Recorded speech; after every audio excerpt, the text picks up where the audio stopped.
કાંકરેજના કંબોઈ 4 રસ્તાથી લઈ કસરા સુધી ડમ્પર ચાલકોના લીધે રસ્તા બેહાલતમાં।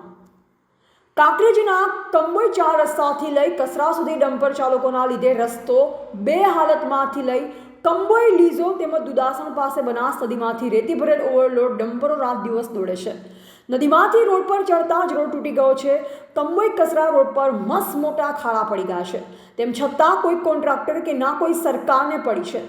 શું ક્યાં સુધી ચાલતું રહેશે? કોણ કરશે આનો ઉકેલ? કે પછી આવડા મોટા ખાડાઓમાં પડતા જ કોઈનું મૃત્યુ થાય તો જવાબદાર કોણ?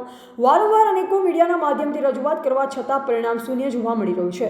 કાંકરેજના લક્ષ્મીપુરા ગામના જાગૃત નાગરિક દ્વારા જણાવ્યા અનુસાર બૌદ્ધિક ભારતના રિપોર્ટર ધારસી સોલંકી દ્વારા રૂબરૂ નિરીક્ષણ કરતા માલુમ પડ્યું કે રસ્તાની સ્થિતિ હાઈવે હોવા છતાં ડમ્પર ચાલકોના લીધે મોટા ખાડા અને ઠેર ઠેર તૂટેલ હાલતમાં જોવા મળી રહ્યા છે।